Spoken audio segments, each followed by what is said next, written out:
우리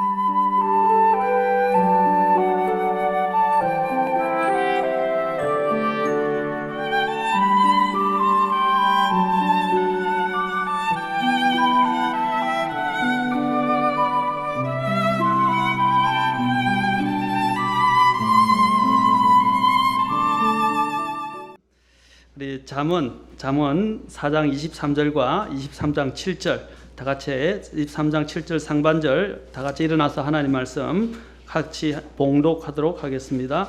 잠언 4장 23절 또 잠언 23장 7절입니다. 상반절만 읽겠습니다. 잠언 4장 23절 23장 7절 상반절만 읽겠습니다. 다 찾으신 줄 알고 제가 봉독하겠습니다. 열심을 다하여 내 마음을 지키라. 생명의 근원이 거기에서 나오느니라. 23장 7절 상반절 그가 자기 마음속으로 생각하듯이 실제도 그러한저. 기도하겠습니다. 하나님 오늘도 또한 귀한 말씀을 통해서 우리에게 꼭 필요한 대로 저희들에게 일러주시고 우리가 이 말씀을 듣고 잊어버리는 자가 아니라 말씀을 듣고 행하는 자가 되게 도와주시고 우리의 삶의 생명으로 또 능력으로 또 우리의 삶이 변화되는 그런 말씀이 되도록 도와주십시오. 또 영적인 문제에 대해서 우리가 눈을 뜰 수 있도록 도와주십시오. 주님께 이 시간을 의탁합니다. 저의 부족하고 연약하고 또 저의 하나님 앞에 어리석은 것들을 감추시고 주님 앞에 꼭 필요한 것들만 주님의 영을 따라 말씀하게 해 주옵소서. 예수님의 귀한 전함을 받들어 기도합나이다. 아멘. 앉으시겠습니다. 지난 시간에 저는 또한 이 마음을 지키는 것과 관련해서 마음을 청소해야 된다라고 했습니다. 마음을 청소해야 한다. 그래서 그 마음 속에 무엇을 담고 있는가가 그 사람을 결정한다라고 했습니다. 전에도 말했지만 우리는 그릇과 같다. 그 그릇에 무엇을 담고 있느냐가 그 사람을 나타낸다라고 말씀드렸습니다. 그리고 또한 인디안의 예를 통해서 어린아이들은 세모와 같고 또 나이 많은 사람들은 동그라미와 같다. 상형 문자는 그렇게 이야기했습니다. 그래서 세모와 같을 때는 언제든지 뭡니까? 부딪히게 될 때 그것을 느낄 수 있고 하지만 나이가 들어간 사람은 동그라미와 같아서 뭔가 이렇게 부딪히게 될 때 둥글둥글해서 느끼지 못한다는 것입니다. 곧 양심의 가책조차도 제대로 느끼지 못한다는 것입니다. 우리는 이 인디안들이 그려낸 상형문자를 통해서 이야기한 이런 세모와 같은 마음을 항상 주님 앞에서 가지고 있어야 됩니다. 그리고 우리는 또한 마음은 정원과 같다고 그랬습니다. 그래서 어떻게 가꾸는가에 따라서 달라진다고 이야기했습니다. 그리고 이 정원은 가꾸어야 된다고 그랬습니다. 마음은 성경에서 뭐라고 그랬어요? 지켜야 한다라고 말씀하셨어요. 마음을 지켜야 합니다.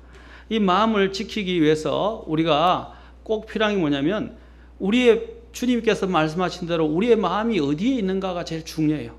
그래서 제가 첫 번째로 예수님을 바라보아야 한다고 말씀드렸습니다. 예수님을 바라보아야 됩니다. 우리 안에 내 보물이 있는 곳에 내 마음도 있느니라 라고 주님이 하신 말씀을 기억하십시오. 내 마음이 추구하는 것은 내가 지금 보고 있는 것, 내가 지금 추구하고 있는 것이 내 마음의 우선순위를 반영하는 것입니다. 내가 정말 주님께 우선순위를 두고 있습니까? 주님께 우선순위를 두고 있다면 주님께 우선순위를 두고 있는 만큼의 그 마음이 그대로 반영되어 나타나게 되어 있어요. 그것이 모임에도 나타나고 사랑관계에도 나타나고 또 그리스도의 삶을 사는 데 있어서도 나타난다는 것입니다. 내가 늘 주님을 의식하고 있고 주님의 것들에 우선순위를 두고 있으면 늘 주님을 중심적으로 모든 일들을 결정하게 됩니다. 그리고 또한 주님을 중심적으로 우선순위를 결정하게 되고 주님을 우선순위에 두고 있기 때문에 늘 주님을 의식하게 됩니다. 사람들이 성경에 보면 하나님을 두려워함이 그곳에서는 없다라고 이야기하는 말씀이 나오는데 하나님의 말씀 속에 하나님을 두려워하는 것이 그곳에는 없다. 그것은 무슨 뜻이냐면 하나님을 임재와 하나님의 그 역사하심과 하나님의 무소부재하시면서 지켜보시는 것에 대한 의식이 없게 될 때 우리는 범죄하게 되어 있어요. 그렇죠? 그래서 아브라함이 이제 이집트로 내려가다가 기근 때문에 내려가다가 그가 도피를 했을 때 그가 어떤 마음을 가지냐면 그곳에서는 하나님을 두려움이 없도다라고 생각해서 그도 동일한 그러한 모습으로 전락하게 됐어요. 아닙니다. 하나님은 어디든지 계십니다. 하나님은 무소부재하신 분이란 말입니다. 하나님은 편재하신 분이십니다. 어디든지 있다면 하나님에 대한 의식을 갖고 살아가야 돼요. 그래서 우리가 삶을 모든 일을 할 때 항상 하나님을 의식하고 우리의 마음의 순서를 하나님 앞에 두어야 됩니다. 왜 사람들이 들쑥날쑥 하느냐? 여러분 직장에서도 여러분들이 직장에 일을 하라고 그 시간을 정해뒀는데 그 직장에서 딴 일하고 있으면 어떻게 되겠어요? 예, 한 번, 두 번은 그냥 경고를 받고 넘어갈 수 있지만 계속되면 어떻게 해요? 잘립니다. 특히 우리나라는 좀 문화적인 문제도 있는데 제가 좀 미국에서도 저도 파트타임으로 어떤 때는 4시간에서 6시간씩 4시간씩 일을 했었어요. 공부하면서 일을 했었습니다. 하는데 거기는 어떻게 하냐면 시간제로 정확하게 하는데 휴식이 없어요. 그래서 휴식을 어떻게 하냐면 10분씩 휴식을 주는데 그 10분씩을 어떻게 하냐면 10분 쉬고 또 오면 10분을 제대로 쉬지를 못하니까 또 이 사람들은 바쁘기 때문에 식사 시간을 딱 맞춰가지고 4시간을 딱 일하고 1시간 남은 시간에 어떻게 하냐면 30분, 3시간을 일하면 얼마가 남아요? 10분, 10분, 10분, 30분 남죠. 그 30분에 뭐냐면 점심을 딱 먹고 빨리 자신이 하고 싶은 걸 끝내고 그 다음에 다시 1시간을 태우고 그 다음에 또 다음 어떤 일해야 될 장소로 가더라고요. 그런데 그 시간이 얼마나 정확한지 타이트한지 만약에 그 시간 내에 50분 내에 딴 일을 하게 되면요 경고를 받고 나중에는 더 안 되면 해고를 당합니다. 정확합니다. 그래서 숨 쉴 틈을 주지를 않아요. 소변 보는 거예요. 우리처럼 10분 가다가 한 20분 동안 담배 피고 오고 커피 마시고 오고 그런 일이 없어요. 미국은 정확하게 시간대로 계산을 해요. 그렇죠. 그래서 이러한 부분에 대해서 자신들의 하는 일에 대해서 책임을 지고 있고 항상 보스를 의식하고 있고 자신이 하는 일들에 있어서 그 어떤 책임 의식과 그 다음에 전문가적인 의식을 가지고 일을 하는 것들을 많이 보았습니다. 물론 다 그런 건 아닌데 대부분의 미국 사회들이 생각외로 여러분이 헐리우드 영화를 볼 때 영화를 보는 그 헐리우드에서 만든 그 영화를 보는 것이 미국 생활을 대변한다고 생각하시면 안 돼요. 미국에 그저께도 제가 선교사님 가정을 만났지만 그 선교사님 가정들이 미국 사람들이 헐리우드에 대해서 자꾸 생각하는데 한국 다른 외국 사람들이 미국 사람들 생각할 때 헐리우드가 아니에요. 대부분 다 검소하고요. 경건하고 아주 사람들도 차분하고요. 굉장히 이런 시간 개념 이런 것들이 정확해요. 우리도 마찬가지입니다. 하나님의 앞에서 일할 때 하나님에 대한 의식을 갖고 그것에 대한 철두철미한 정신을 가지고 일을 하셔야 돼요. 하나님의 일을 할 때도 그런데 사람들이 이랬다 저랬다 우왕좌왕하고 자신의 일들에 대해서 책임을 지지 않으면 누가 그 일을 맡길 수 있겠습니까? 그래서 주님께서 강조하신 단어 중에 하나가 뭡니까? 신실함입니다. 신실함. 그가 신실하지 않으면 하나님이 그에게 일을 못 맡긴다는 것입니다. 작은 일에 신실하기 때문에 큰 일을 맡긴다는 것이 하나님이 하시는 방법이에요. 하나님이 사람들을 끌어가시고 인도하시는 방법인데 우리가 작은 일에도 신실하지 않으면서 하나님께서 나를 크게 사용해 주시기를 원하고 크게 복 주시기를 원한다는 것은 이것은 어불성설입니다. 하나님은 그렇게 일하지 않으세요. 하나님은 심지도 않은 데서 거두시는 분으로 생각해서는 안 됩니다. 하나님은 심는 자에게 더 많이 얻을 수 있도록 주님은 축복은 해 주실 수 있지만 심지도 않은 사람에게서 그렇죠? 않은 데서 주님은 거두게 하시지는 않는다 이 말입니다. 우리는 이러한 원리를 알아야 우리의 마음을 잘 준비할 수 있어요. 하나님 앞에서 하나님이 보고 계시다는 의식을 갖고 일을 해야 하는 것이 우리의 마음입니다. 우선순위도 하나님 앞에도 이거는 부담이 아니에요. 여러분 이것을 어떤 부담으로 생각하고 눌림으로 생각하면 안 됩니다. 말씀드렸지만 앞으로 천국에 가게 되면 후회할 사람들이 너무 많다는 거예요. 저도 전에도 말씀드렸죠. 저희 아버지 돌아가시기 전에 최선을 다해서 암으로 투병하실 때 도와드리려고 많이 하고 남은 인생 얼마나 안 되시니까 최선을 다하려고 그랬는데도 또 하다 보니까 저도 힘이 들 때도 있었고 또 아버지께 또 차를 태워드렸는데도 일이 있은 것도 있었지만 일 때문에 또 그 우선순위를 두지 못해서 못한 일이 있었어요. 그런데 돌아가시고 나니까 어떤 게 생각나냐면 그 일보다도 아버지가 살아계실 때 그 일에 병원에 한번 모시다 드려야 되는데 서울역에 오셔서 자주 해드렸는데 한 번은 제가 일이 좀 바빠서 일 핑계를 댄 거나 마찬가지죠. 아버님을 한번 모시다 못 드렸어요, 제대로. 근데 나중에 돌아가시고 난 게 그게 마음에 걸려가지고 굉장히 많이 남더라고요. 그 후회가 되더라고요. 살아계실 때 잘할 걸. 좀 더 잘해드릴 걸. 좀 더 역정을 안 낼 걸. 병원에 저희 집에서 몇 달 유숙을 하셨거든요. 암투병 하시면서. 저희 집 사람도 많이 힘들고 저로도 힘들었지만 그러나 돌아가시고 나니까 빈자리가 너무 크고 그래도 살아계실 때 그 몇 달 동안 더 잘 참고 더 잘 해드릴 걸 하는 막 마음의 아픔과 이 후회감이 막 밀려들더라고요. 지금 제가 말씀드리고자 하는 것은 그것입니다. 우리가 천국에 가면 이제 더 이상 돌이킬 수가 없어요. 천국에 가서 주님 앞에 심판받을 때 그리스도 심판석 앞에 서서 주님 앞에 더 잘할 걸. 왜 더 못했나? 더 최선을 다할 걸. 더 열심히 할 걸. 주님 앞에 더 헌신할 걸. 더 많은 영혼들을 구령할 걸. 더 순종할 걸. 후회하게 된다는 거예요. 그걸 여러분이 눌림으로 듣고 목사님이 말씀하시는 것이나 누군가 여러분들 격려하고 권면할 때 그걸 부담으로 들으시면 안 돼요. 그때 가서 후회하면 그때는 소용없어요.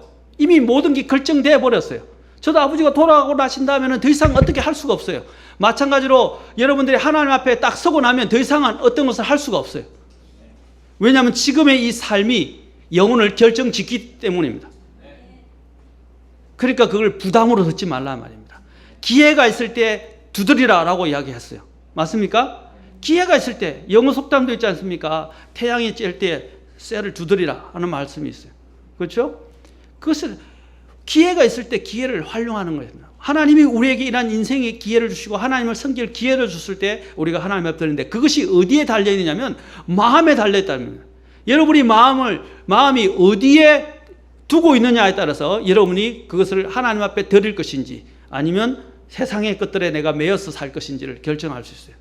저는 여러분들이 다 목회자가 되고 수도사처럼 저 안에 들어가서 수도원에서 그냥 분리된 삶을 살아. 저는 그런 말씀 드리는 것이 아닙니다. 우리의 마음이 적어도 하나님 앞에 어떻게 사용할 것인가 둬야 됩니다. 우선순위도 마찬가지예요. 우리는 너무나 자주 이기적으로 변합니다. 자기 중심적으로 변해요. 내 마음의 보화가 내가 보화를 어디에 뒀냐, 마음의 보화를 어디에 뒀냐에 따라서 내 마음도 그걸로 향하게 되어 있습니다. 여러분의 보화가 주님이라면 정말 주님과 주님의 것과 주님의 왕국과 주님의 의라고 한다면 여러분의 마음은 항상 그곳에 있게 될 것이고 그것을 최우선순위로 두게 될 것입니다. 그렇지 않습니까? 자, 그렇다면 우리가 마음을 잘 지켜야 하는데 이것은 집을 지키는 것보다 더 중요합니다. 집에 숨겨둔 검은 보석과 또 감추어둔 돈보다도 하나님은 무엇보다도 열심을 다해서 마음을 지키라라고 되어 있습니다. 마음. 저도 지금 목회자이지만 가장 어려운 게 마음을 지키는 거예요. 저도 순간적으로 이렇게 방심하는 순간 마음이 부정적으로 변해져 있고 근심하고 있고 불안해하고 있고 또 다른 사람을 원망하고 있고 또 용서하지 않으려는 마음이 있고 분노하는 마음이 일어나고 또한 내 안에서 또 다른 사람의 나쁜 점들을 자꾸 끄집어내려고 하는 그런 형태로 돌아서는 것을 보게 돼요. 감사하고 하나님이 주신 것을 받아들이고 더 기도하고 주님께 맡기고자 하는 마음보다는 그냥 방심하고 탁 놓는 순간에 어쩌냐면 생각이 부정적인 것들을 확 밀려들기 시작해요. 근심이 밀려들기 시작해요. 저를 어렵게 하는 사람들이 마음 속에 싹 들어오기 시작해요. 저도 늘 영적 싸움을 싸우고 있다고요. 그때 이 마음을 잘 지키지 않는다면 저는 그 생각에 빠져서 결국에는 어떻게 해요? 하나님 앞에 죄를 범하게 되고 마음이 힘들어지니까 어떻게 해요? 모든 일이 귀찮아지는 거예요. 사람 관계도 귀찮아지고 내가 해야 할 본문에 대해서도 잊어버리고 그 생각 속에 사로잡혀서 생각 속에 잠겨가지고 내가 해야 하고 전진해서 나아가야 되는데 전진하지 못하고 그 안에 눌러 앉아버리는 거예요. 그렇지 않습니까? 그것은 저뿐 아니라 여러분도 마찬가지로 생각해요. 모든 생각을 어떻게 했습니까? 모든 염려를 주께 맡기라 그랬어요. 모든 염려를. 그리고 아무것도 염려하지 말고 뭐라 그랬어요? 기도하라. 감사함으로 하나님께 기도하라 요청할 것을. 모든 일에 항상 감사하라고 하셨어요. 돈을 지키는 것보다 더 중요한 것이 마음을 지키는 것입니다. 왜냐하면 마음은 어디와 연결되어 있어요? 하늘의 보화와 연결되어 있기 때문에. 이 세상의 보화는 우리가 움켜잡을 수 없어요. 죽으면 끝납니다. 그러나 하늘 보화와 연결되어 있는 우리의 마음은 영혼과 연결되어 있다 이 말입니다. 그래서 우리의 마음을 하늘 보화에 하늘에 두다 이 말입니다. 하늘에 두라 이 말입니다. 우리들 어디로부터 우리의 마음을 지켜야 합니까? 첫 번째는 사탄이 주는 생각으로부터 우리의 마음을 지켜야 됩니다. 제가 다 이야기했죠. 사탄은 염려, 불안, 두려움, 근심, 부정적인 것, 더러운 것들, 이런 것들을 우리에게 자꾸 심어줘요. 그리고 의심하는 마음을 심어줍니다. 우리는 이 사탄이 주는 생각으로부터 우리를 철저히, 제가 아까 방심하는 순간 부정적인 생각이 밀려드는데 그건 누가 주는 거라고요? 마귀가 준단 말입니다. 하나님의 것은 아름다운 것이에요. 하나님의 것들은 사랑스러운 것이에요. 하나님 것들은 감사로 가득 차 있어요. 맞습니까? 그런데 그것이 아니라 부정적이고 불만과 불평과 염려와 두려움이 나에게 들어오기 시작한다면 그것은 사탄이 주는 마음이라.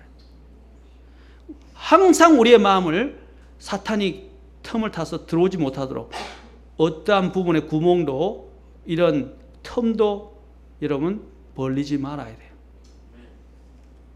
사탄이 주는 생각으로부터 우리의 마음을 지켜야 합니다. 사탄은 굉장히 영리합니다. 그리고 권능이 뛰어납니다. 우리는 사탄을 마치 우리가 갖고 놀 수 있는 이런 장난감처럼 생각해서는 안 됩니다. 사탄은 우리보다 더 권세와 그 사악한 지혜, 계획, 술수, 전략에 있어서는 우리보다 더 한 수 위입니다.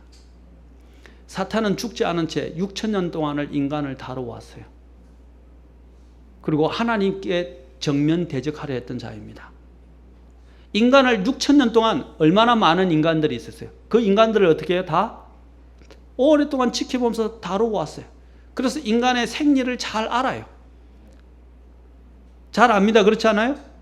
그래서 우리의 약점을 다 잘 알고 있단 말입니다.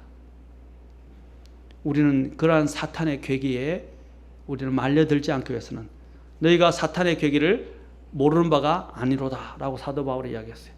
사탄의 괴기를 우리가 모르는 바가 아니면 우리는 다 알아야 됩니다. 그리고 항상 깨어있으라는 말이 거기에 있는 거예요. 깨어있다는 말이 뭐예요? 방심하지 말란 말입니다. 졸지 말란 말입니다. 항상 눈을 뜨고 깨어있어서 사탄이 침범하지 못하도록 해야 한다는 말입니다. 두 번째로 우리는 근심과 불안으로부터 우리의 마음을 지켜야 합니다. 전에도 말씀드렸지만 사람의 90% 이상이 뭡니까? 걱정하지 말아야 할 것들에 걱정을 한다고 했습니다. 또 일어나지 않을 쓸데없는 것들에 우리가 많은 걱정을 내어주고 있습니다.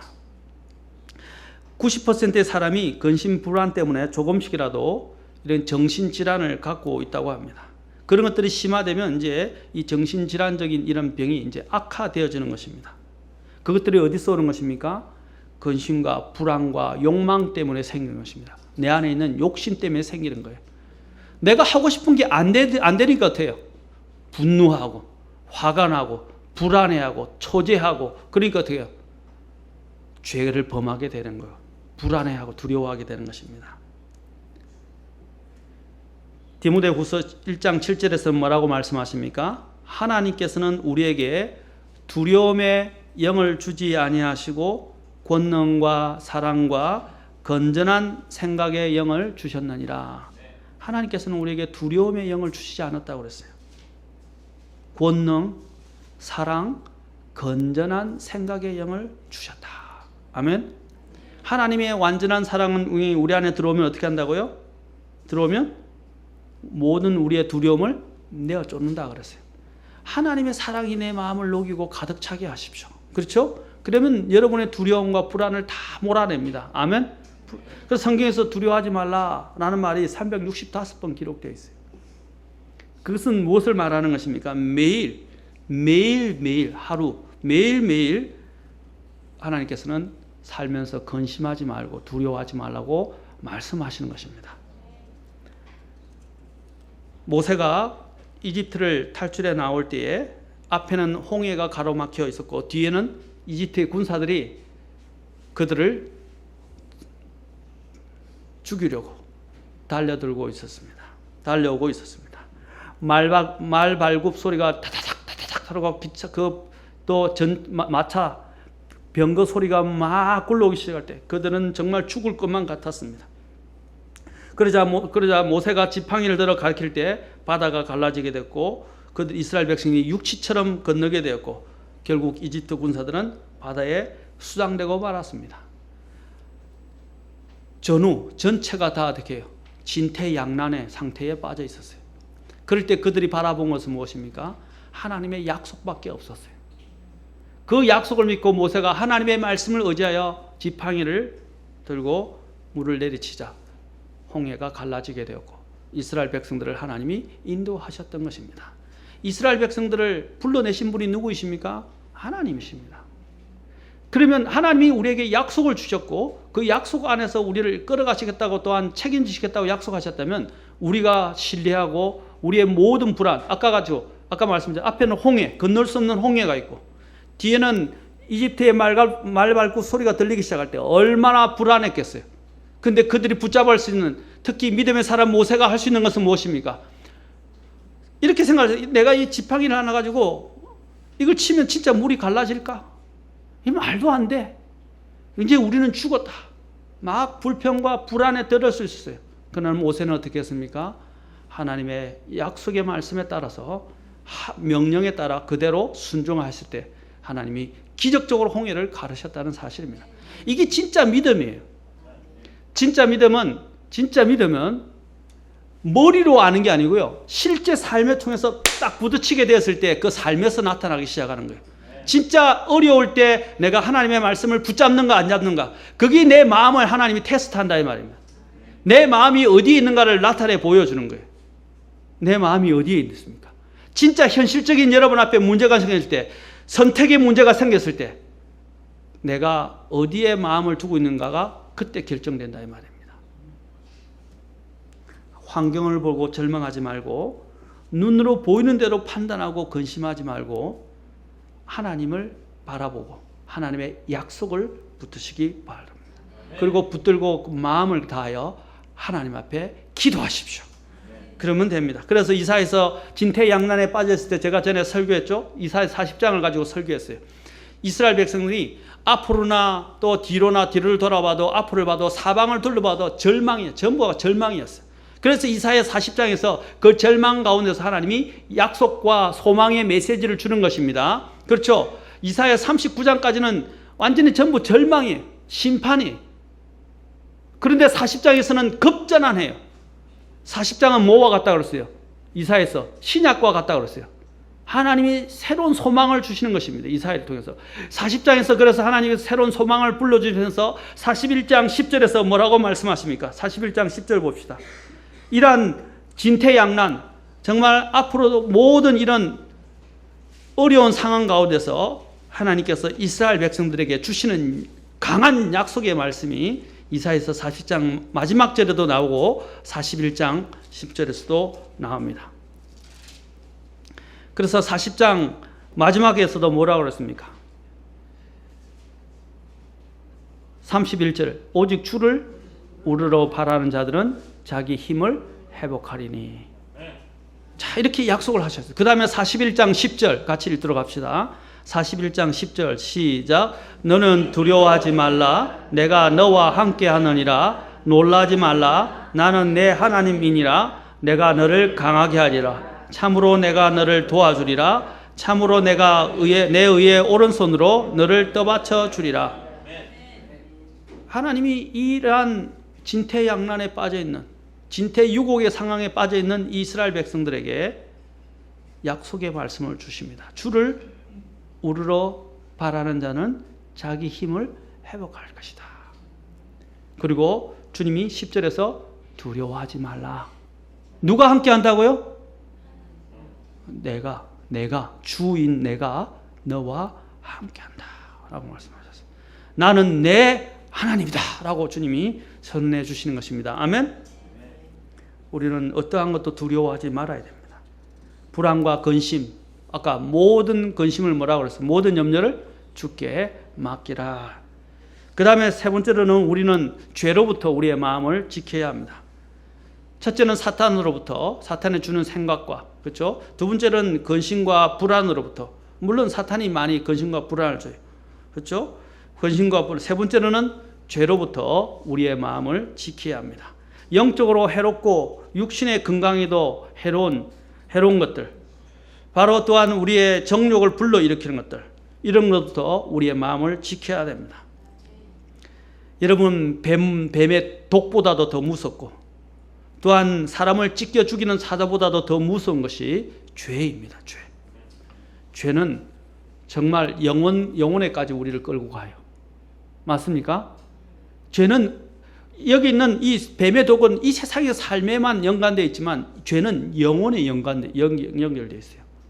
맞습니까? 영혼까지 추적한다 이 말입니다. 그래서 민수기, 여러분 나중에 보면 민수기 32장에 보면 뭐라고 되어 있습니까? 너의 죄가 반드시 너를 찾아낼 것이다 그랬어요.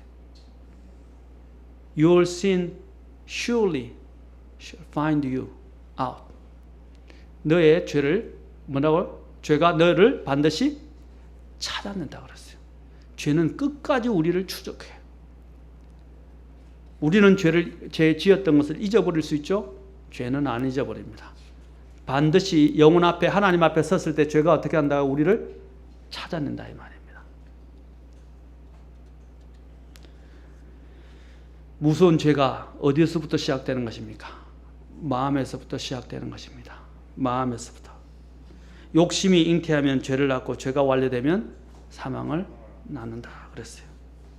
생각과 마음을 잘 지키면 우리는 죄를 짓지 않게 됩니다. 생각은 뭡니까?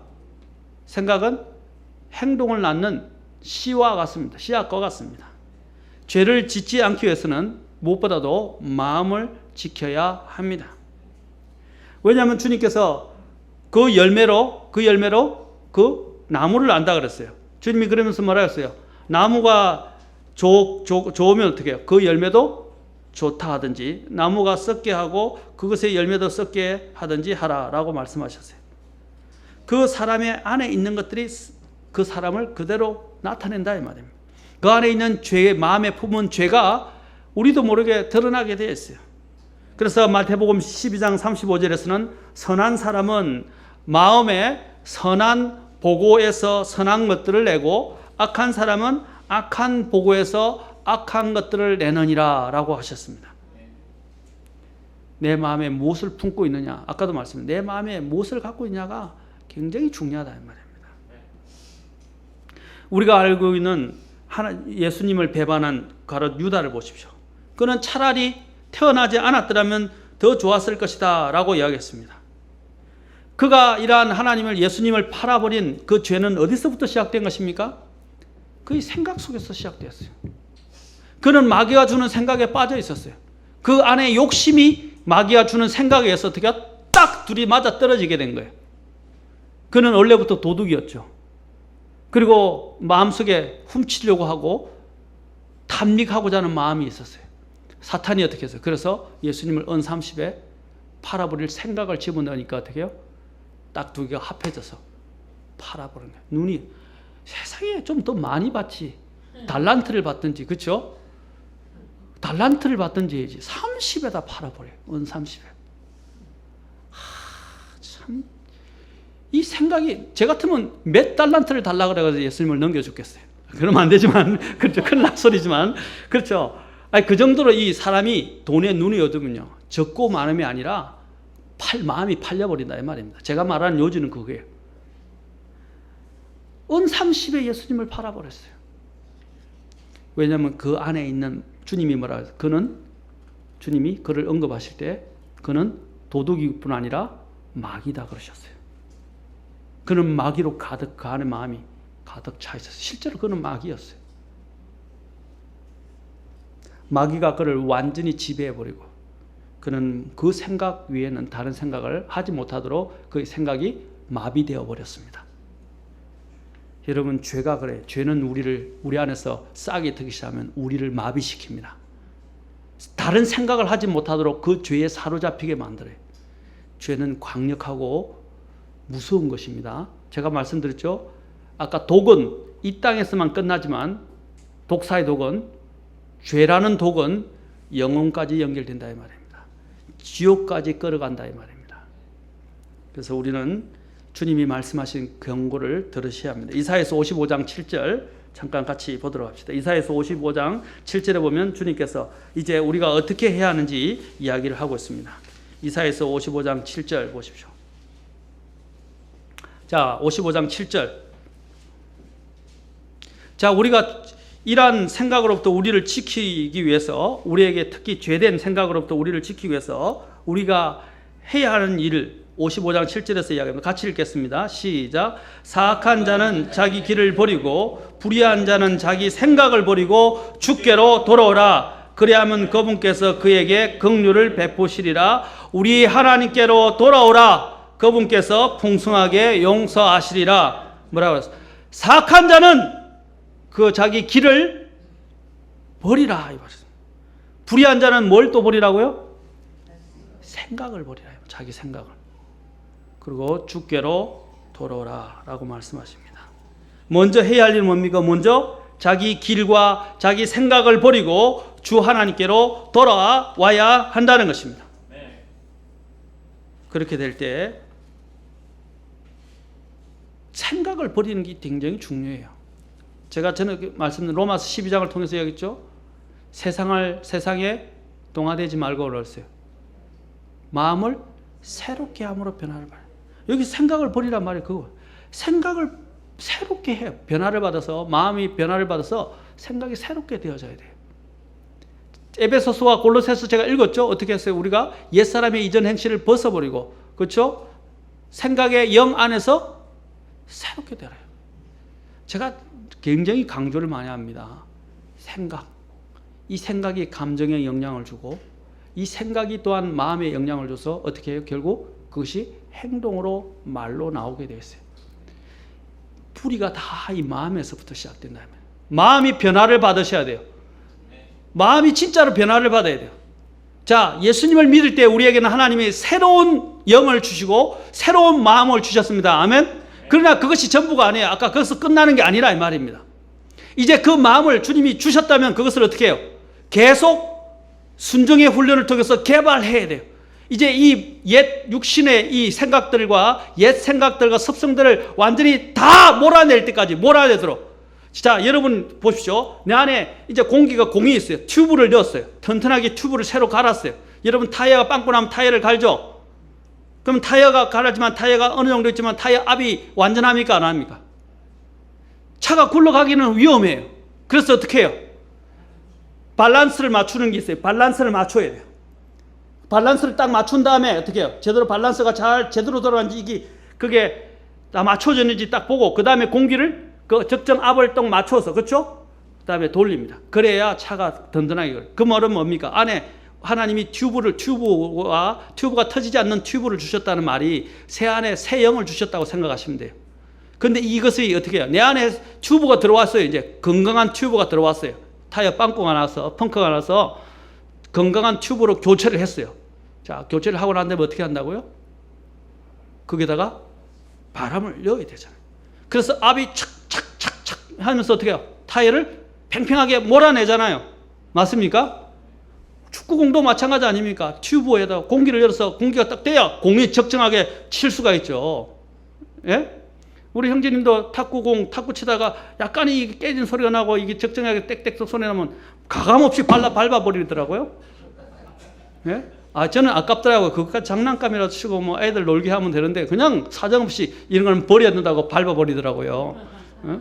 그러면서 뭐 탁구공 회사 사장을 걱정하면서 걱정하지 않을 때까지 걱정을 하시더라고요. 자, 그처럼 하나님 앞에서 이렇게 바람직하지 않으면 사용되기 어려워요. 하나님이 타야 압을 아까 이야기해서 잘 굴러가도록 준비를 시키는 것처럼 하나님도 마찬가지로 우리 안에 새로운 영을 주셨는데 이 영이 어떻게 해요? 우리의 죄들을 몰아내고 성령께서 우리를 통해서 굴러가도록 역사하실 때까지 어떻게 해요? 공기압을 하나님의 성령의 충만함이 내 안에 가득 차야 된다 이 말입니다. 하나님의 영이 개발되고 순종의 훈련을 통해서 성령께서 충만해져서 내 모든 죄를 다 몰아내고 하나님이 원하시는 대로 타야가 마치 제일 잘 굴러가듯이 내가 하나님이 인도하시는 대로 움직여져야 된다 이 말입니다. 아멘? 거기 성령 충만한 사람이에요. 거기 하나님의 마음이 하나님과 완전히 연결되어 있는 사람이라 이 말입니다. 내가 구원받아서 새로운 성품을 갖고 있고 새로운 마음을 받았다는 사실 자체만 안주하지 마시고 이것이 하나님이 쓰임받기에 합당한 그런 충만한 상태로 내 마음이 성령과 함께 딱 결합되어 있어야 됩니다. 그렇게 될 때 우리는 하나님의 놀라운 역사들을 경험하게 되고 하나님의 일들을 사역들을 위대하게 해 나갈 수 있을 것입니다. 마음을 지키십시오. 그리고 내 마음에 성령께서 내 마음을 주장하시도록 내 자신을 내어드리고 내 마음에 항상 주님께 포커스를 맞추고 있도록 하시기 바랍니다. 그러면 여러분들은 놀라운 그리스도인의 삶을 체험할 수 있게 될 것입니다. 아까도 말씀드렸죠. 자꾸 이런저런 데 말려들지 마세요. 좀 단순한 삶을 사세요. 제가 제일 어려운 사람이 뭐냐면 공사다망한 사람들이에요. 너무 손대는 일이 너무 많아요. 그리스도인들은 삶은 단순해요. 제발 좀 공사다망하지 마세요. 저는 공사다망이 다 나쁘다 말씀드리는 게 아니에요. 너무 문어발처럼 이것저것 다 손대고 이 세상에 있는 것들 다 자기가 할 것처럼 뛰어들고 덤벼들면 안 된다는 말입니다. 제가 말씀드렸죠. 우선순위를 잘 설정하셔야 돼요. 우선순위. 그 다음에 순위에서 밀려나는 것 다 할 수 없어요. 잘라내버려요. 손해를 보는 것 같아도 잘라내버리라 이 말입니다. 그런데 잘라내지는 못해요. 그러면 결국에는 이것도 못하고 이것도 못해요. 그러면 영적으로 실패합니다. 이러한 영적 훈련이 실제 삶에서 이루어져야 돼요. 그래야 건강한 그리스도의 삶을 살게 됩니다. 아멘? 오늘 이 하나님의 말씀을 통해서 그 사람이 생각하는 대로 뭐라고요? 그 사람도 그러하다고 그랬어요. 그 사람의 생각이 바로 마음속으로 생각하듯이 실제 그도 그러하다라고 그랬어요. 여러분이 무엇을 생각하는가가 여러분을 결정시킨데 여러분의 마음이 어디에 있는가가 여러분을 있는 그대로 결정지어 줄 것입니다. 여러분의 캐릭터, 영어를 쓴 캐릭터라고 그래요. 여러분의 크리스찬 캐릭터를 빚어주게 될 것이고 나타내 보여주게 될 것입니다. 오늘 여러분들의 이러한 마음들을 잘 지키셔서 주님 앞에 쓰임받는 성도님들이 되시기를 바랍니다. 기도하시겠습니다.